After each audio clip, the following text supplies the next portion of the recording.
Hi everyone, welcome to another episode of Bare Thoughts. Today, we bring you another special guest, Pragya Kapoor, a Swedish born Indian model, Bollywood film actress, and producer, an avid environmentalist, and most recently, the founder of an impact NGO, Ek Saath Foundation. Being in the film industry while being extremely passionate about the environment, she became motivated to use her platform to bring about change for future generations, especially being a mother of two. This segment discusses mindsets when approaching sustainability, gender roles in sustainability, motherhood, and the art of balancing these various aspects. So, without further ado, let's jump right in and discuss what literally every one of us feels in the world we are in today: overwhelmed and frustrated. And this might be because we might be making changes and it may seem that no one else is changing, or we simply give up because we think that our actions are too small in making a change. So, Pragya, how do you go about communicating this much needed change in a way that appeals to all the diverse people and mindsets around you? Looking at what I am doing in my life, I'm affecting so many people without even asking them to create a change. So I believe that change comes from within. You start, and the moment you start, people will follow. They will find their way to get there, because if your intentions are pure, it will happen automatically. You don't have to, be a flag bearer or anything, and it's your way or the highway. I don't think it works that way in any aspect of life. Thank you for that answer, and that's a great point to be honest. Because a lot of the times we're always influenced, and simply just being genuine to ourselves and having the right type of intentions can actually go miles and in communicating indirectly what kind of change we need. So thank you for articulating that wonderfully. But actually, to be honest, like that can be quite difficult being in the film industry and being an environmentalist at the same time. That's quite a feat because we know how busy lives can get and also how materialistic it can become. In addition to that, you started this foundation, Ek Saath, which is doing great things during this pandemic that we're experiencing. So my question to you is: such a pandemic drench, can seem to drench all the efforts we make towards sustainability because of the lockdowns, the lack of resources, and so on. I also noticed on your social media when you were trying to do this whole feeding aspect, feeding families and supporting families, someone asked you this very question on social media regarding how are you balancing sustainability while also kind of reaching out to the people and supporting the people who are in need of this kind of assistance. And your response was quite insightful. So, would you mind sharing with us the kind of mindset you keep when such challenges occur? So, like you said, I mean, I have had like the worst month, because we are buying everything that we, normally would not buy. Everything is in plastic packaging, and I'm like, not buying my normal vegetables, and my laundry detergent is not available anymore. You guys have not been available for the longest. I'm lucky I got a stock, so I'm sorted. But it's been really difficult for me to just adjust to the thought that how I normally would live my life, I can't. And you have to accept it, and you just have to move on. And whatever I can recycle out of whatever I bought will obviously be recycled. And I think there is a fine line, like you said, that you should not beat yourself up about it. Like initially, I was like really like a little frustrated, because I was like, I've spent so many months trying to create this kind of a lifestyle, and then all of a sudden it just all disappears, right? You can't follow suit and be the way you want to be and the kind of lifestyle you want to have. So even for Ek Saath, I initially was really beating myself up when we started this the ration kits that we are giving out right now. We have given out about 4,500 ration kits that can sustain a family of four for about a month, and we are doing daily meals for families that do not have kitchens. And we are just sending those out for people to have. Now, that's a lot of waste that is being created. And we have tried in whatever way we can to avoid as much. But considering that most places are shut, and considering that, at times like these, you don't have that many options, right? So we tried our level best to be as sustainable in our ways as possible. But it's obviously not 100% sustainable, because even though we are collecting back a lot of the plastics. Like I remember I called up the dean of Tata Institute of Social Science, who were doing our volunteering, that, you know what, please just collect all that plastic bag, because I'm not going to be able to sleep. I'm going to have nightmares about this. And, moreover, I was also a little worried about all the questions that everyone's going to throw at me. Like you said, like I got that one question from that lady. I got actually multiple questions from many people. So I decided to, let me just answer to say that, times are such that we have no choice right now. As much as we would like to, at the end of what matters is your mindset towards it. You know that this is not something that you would continue on later. And at the same time, uh, it's uh, it's not something you should beat yourself up on if you fail, because we have a larger issue to handle at the moment, right? So as much as this is dear to my heart, that we should live sustainably, and EXAT stands for sustainability, and it's all about creating a bond between nature and humans. And now all of a sudden I have to like figure out how I can give out food and ration to people who do not have any ways of getting it and still be sustainable. It was a big task, but I mean, we tried. We got a lot of paper bags that we started to giving out the dals in. For the rice, I managed to get someone to stitch some cloth bags, so we got those. For atta, again, now I have no option. I can't like give them steel dabbas now. Keep the steel dabba, because I can feed so many more people with that the money for that steel dabba. So we are giving it out in plastic bags, and we have requested wherever we can that, just give it back to us. Even the BMC is helping us a lot. So they've been like, don't worry, in our areas we will make sure that our trucks only go and collect everything, and then we will recycle it on our end. But do I know personally if that's happening or not? I don't. I'm just like keeping my fingers crossed and hoping that, I hope that they recycle it.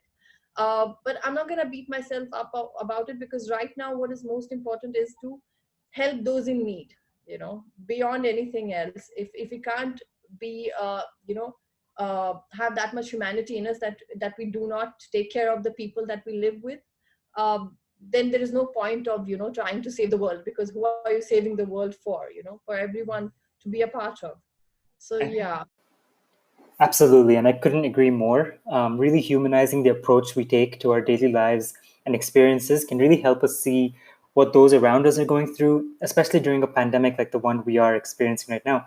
So that actually is a great segue to my next question. That brings me to my next kind of discussion topic, which is life after the pandemic and life after COVID-19. Many of us continue to support local farmers and so on for our produce while using baking soda simply to wash it and sanitize. It just goes to show that we can still live in a world that has those package-free products. We've already had so many challenges before this pandemic as well, with climate change and the global garbage crisis, to name a few. So we may be pushed towards innovating and rethinking our consumption habits. It's an interdisciplinary approach, which includes kind of multiple stakeholders from corporations, corporations changing to government involvement through tax reductions and support for businesses that are striving to make a change. I think your example is perfect in terms of showing the sheer collaboration and innovation that had to happen to build a sense of community through EXAT and the sensitivity um, to help people in need while trying your best to do it in a sustainable manner. So EXAT Foundation is just starting, but so excited to see all the upcoming impact projects. So Pragya, like, what are your thoughts on this life after COVID-19? It's actually something that me and my husband is we are discussing it quite a lot. And I think he's being very optimistic, thinking that because people have now seen a changed world where the air quality is better. Animals are, you can hear so many birds, like we couldn't hear them earlier, and all of a sudden, there's so many birds around us. And I think he's being very optimistic that people are going to see this as a wake up call, and now going to be a little more conscious. I'm slightly more pessimistic than him, simply because I know human nature is not that easy to change. But I do believe that I think on a larger level, corporates are going to do a lot of changes within their policies. I think they're going to make sure now that, what, we are the one that are actually creating this. Like if you see, if you saw in Delhi, like the Ganga is now getting cleaner simply because less pollution is getting in from the factories out there, and the corporates companies that are creating this pollution, right? So I think they have to become more responsible. The moment they become more responsible, pollution level will automatically come down. And for someone like me, I will obviously not. I'll go back to buying things without any sort of plastic or anything. My difficulty is that I have two small kids, so I have to be more careful during this period, which is why I have stacked up on food, because I want to avoid stepping out. Because the moment one of us step out, that means that they're bringing in something from the outside world, which could be any sort of bacteria. So I'm being a little careful, which is why I'm stacking up. My vegetables are, of course, still coming, like how Sarah said, it's all coming without any kind of packaging. But for other rations, it's very difficult because you can't stack it for too long, right? Um, so I think, as on an individual level, I hope a lot of people are getting time to sit and think about how they can change their life for the better, so we can continue living the way we are living during this lockdown, which means that animals are in a better care, our pollution levels are low, the sea and the ocean is healing. If we can do this by just sitting at home for like a month, I'm sure we can create a lot of changes if we just look long term. Like, just 1 month, the world is such a much better place than what it used to be. Um, but I don't think it will happen overnight just because the lockdown gets over. I think people will go back to the regular life, and I think once is that pushback comes again with the pollution level hitting, that's when people will realize that, what, we can actually create change. We've already done it when we sat at home, and that's when I think the change will now slowly start happening. But on a larger scale, I think the corporates are definitely going to create a lot of new changes, which hopefully will reduce the packaging overall, so we don't have we don't have to sit here and worry about how our packaging is going to be. And I don't think it has anything to do um, with people getting afraid of being, what's on that packaging, and like, it's cleaner and safer using plastic packaging than what, like getting it, like, in what, how is it different from paper packaging? I mean, I don't think that's something that's, I mean, I know a lot of people are saying it, that, plastic is cleaner and it's neater and all of that, but I don't understand that thought process at all. Like, how is it some people have touched that plastic packaging as much as they would touch the paper packaging, or they would touch, the cloth bag? It's as many bacteria as any of the others. I don't see it being cleaner in any such way.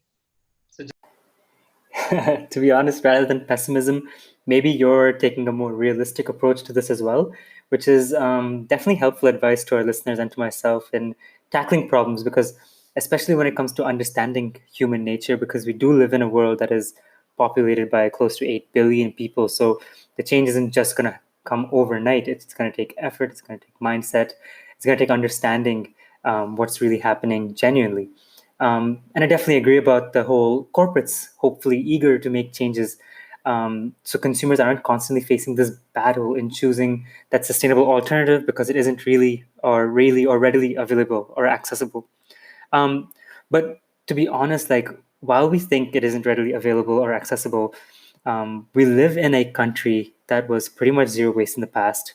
There's access to beautiful like turmeric and resources and nature that can really help us go back to that lifestyle and embrace what India kind of has to provide us. But we tend to succumb to this pressure and this external influence, which makes it far more difficult for us to attempt raising awareness and educating those who may not be aware of what's happening. So, do you happen to have any insights on this pertaining to kind of like what we already have here around us? We need to start taking pride in our beauty and in our nature. We need to start taking pride in all the small and what happens. We look too much at the West. We want to have everything the way they have it. If they have fancy cars, we want fancy cars. uh, you know Now I think if we start taking pride in the way India has been as a country, the way we have lived, and we start adopting those cultures with pride. Like, I'll give you a certain example. My brother, he's born and brought up in Sweden. He must be about 33 years old now. He came back to India and moved into a village, started wearing a turban, started wearing Indian khadi clothes. He stitches his own clothing with natural cotton, because in his mind he's like, I take pride in this. And I remember there were a lot of people looking at him strangely, that what's wrong with you? You're, born and brought up abroad. You can wear the fanciest clothes, and you come here and you dress like, like a local. And he's like, but I take pride in this. This is my country, and this is the kind of clothing we've always worn for centuries, and this is our culture. The moment we as countries and as a world start taking pride of the way we used to be, all the good, I'm not talking about the bad things, I'm only talking about the good things, and how we used to live. We need to take pride, and we need to applaud people who are taking pride, so people start changing their mindset about what is good and bad. Right now it feels good to have a Ferrari, it feels good to have go to a vacation abroad, and to show off all your pictures on social media, what all you're doing. But we should start taking pride in the smaller things as well in life. We should, if we start taking pride, and people applaud that pride, we will automatically start moving to a more conservative way of living. So that's my thought on your fear that you're feeling, that send the positivity out there, that it's actually good the way you are living. We need to applaud our BMC workers. We need to applaud our all the people doing all our basic work, and we need to thank them. Right now we ignore them, we do not speak to them with respect, then obviously they want to aim to do something better in life. They want something better for their children. They don't want that people should treat their children the way we are treating them. That's why they say, okay, you have to educate, you have to become a doctor, you have to become this. It's not good to live the way we are living. The moment we start telling them that, what you're doing is great, it's wonderful, I wish I could do even half of what you are doing, they will start feeling a sense of pride and ownership, and they start feeling good about what they are doing. So I think that is something we need to start spreading out there, that you're doing a great job, however you are living, whatever you're doing, it's fantastic. Thank you for sharing that. And I definitely agree and feel that sharing positivity and even researching positive initiatives out there that are kind of making impact is a way to boost your own morale, while kind of influencing others around you. And then finding ways to connect with various people in so many different ways can really be a step forward, without kind of trying to force that communication. That kind of brings me to a burning question that kind of surrounds sustainability today, especially with gender equality being in the picture, being a problem as well, and being one of the UN SDGs. Forget about the UN SDGs, it's just about how it's supposed to be, gender equality. But do you notice that there are more women in the area of sustainability, or more women choosing it as a career option? So, what are your thoughts on gender issues and gender roles around sustainability? I mean, so I come from a very different work background where there are more men than women. So I'm very happy about the fact that, and women have a tendency of being leaders and the ones who, pave the way forward when it comes to new ideas and new ways of being. It's just that we might not have been heard as much earlier, maybe 10 years ago than what we are today. So I think it's great. I think we need more women to stand up and do work. And not to say that men should not, they should definitely. I mean, I've seen a great change in my husband towards sustainability.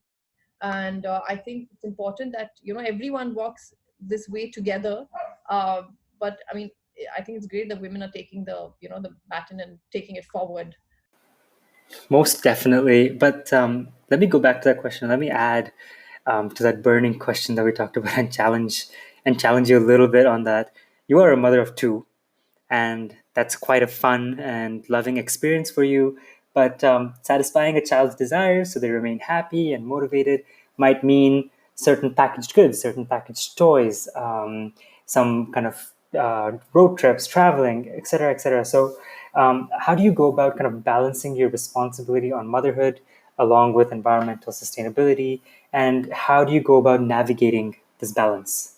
I have a great team, and I think it's only teamwork. And I think whether you're a man or a woman, you need a great team to support you, for you to be able to do multiple things, whether it's running the house, whether it's taking care of the kids, running your work, whether it is sustainability. You need people to support you. And the moment you have that, I think we are all invincible. We can do so much more than what we are actually doing. So if you can be that support to any person around you, whether that is your mother, your father, your brother, your sister, be that support. Be that person to call up and say, you know what, I'll take care of the kids, you go and do your work. Or, I'll, cook today, you go and do whatever you have to do. Be that person, and automatically you will see that that person in your life will become your support system. I always got my husband's back. Whenever he needs, he knows he can, lean on me. And the same way now, he has become the same kind of a person that when he knows that something is important for me, or I have to go for a certain meeting, he will step in, and he'll make sure that he handles that part of the day. Or if he can't do it, he will, designate it to maybe his mother or his sister. But he'll make sure that there's a system in place that, that supports us to do whatever we need to do. Super warm answer. Makes me already feel comforted, to be honest. Teamwork, collaboration, and kind of surrounding yourself with those who can help you physically, but also mentally is a great takeaway. I think a support system can be quite comforting, especially during those days when you're overwhelmed or absolutely drained trying to lead a sustainable and mindful lifestyle. So that brings me to my last question, Pragya. Can you share with us some ways that we can approach our lifestyles and transition to a more low waste lifestyle for our listeners as well? Maybe more along the lines of your thought process when you approach the shift you're making. So, kind of giving some insights into your mind and how you approach this. So many things you can do, and there's so many things you should be doing. Like you said, first is you should ask the question before asking anyone else. Ask yourself, what can I do? It's from the first thing is to stop throwing things on the road. It's as simple as that. That's like one step that anyone and everyone can do.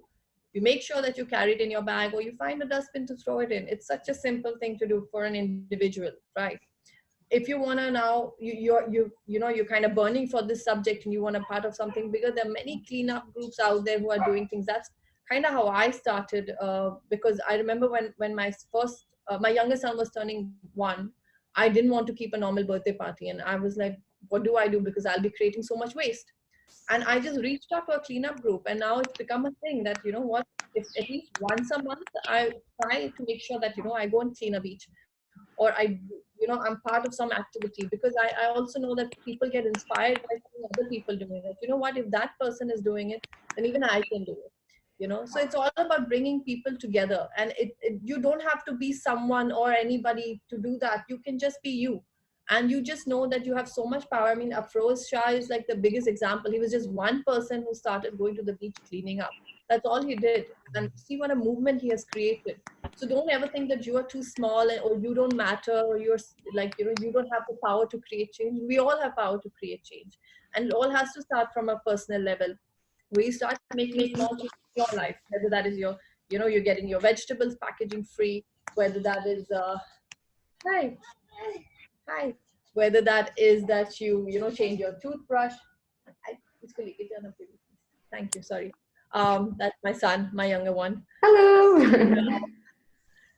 Whether it is that you start recycling, you find out the right recycling centers, or you give it to your radiwala. These small changes, no, that's how you can create a large impact. Like someone said that you don't need like 100 people doing zero waste lifestyle perfectly. You need like millions of people doing it imperfect. Imperfect. Yeah. So we can all just do small changes. Like ask yourself that question today, like what can I change in my life uh, to make the world more sustainable? Whether it's like I have one thing that I've kind of stopped doing is to buy clothes, because I have so many clothes and I can just keep reusing them. And I just think this mindset of fast fashion, that is something that my industry has created, that you have to keep wearing something new every time you go out, and it just doesn't make sense to me that how do you sustain something like that? It's not possible. And at the same time, knowing the culture that I come from, being an Indian, and knowing that we have been the most sustainable country in the world at one point. We always recycled everything, we reused everything. We used to wear simple cotton clothing, and it used to look beautiful. I mean, our sari is now like it's an iconic clothing item in the world. Like, that's it's so simple and beautiful. And you can use the pallu to wipe your hands. You don't need to carry a tissue. If you see our farmers, they always have that like a little, like a scarf or a little turban on. They use that to keep themselves from heat. If they're taking out, they'll clean their hands with it. It's so simple, and it's so easy to be sustainable. And you actually, I have noticed I'm a happier person. I'm definitely a happier person, simply because I'm not worried about things that, okay, I have to buy that, or I need that handbag, or I don't have those needs anymore. I don't feel like wanting those things. And the moment you don't want something, you kind of disconnect from that uh, whole, I don't know what, it's like a ego kind of a self-centric way of thinking, where you're just thinking about how you feel and look, and how people are perceiving you. The moment you cut that off from your way of living, you become a happier person. Your bank balance increases because you're not wasting your money on crap. And you know from within that you're actually doing something good, because you're not creating something which will harm the world and will harm the fellow beings of the animals, and the other people around you. So I think it's definitely made me a happier person, and it's such a simple thing to do, to just stop doing things. It's not like you have to start doing things. You have to literally stop doing things before you start doing other things. Absolutely. There's just so definitely so much that we can do. And on that very, very happy note, I want to say thank you to you, Pragya, and to all our listeners for tuning in. I know I had a super fun time having this conversation and sharing this with you all. Thank you so much, and keep tuning in as we invite more inspiring people from diverse fields so we can actually use this advice that they're sharing, the insights and their learnings, and then apply it in our own journeys and kind of strive for that change. Thank you so much, and see you soon.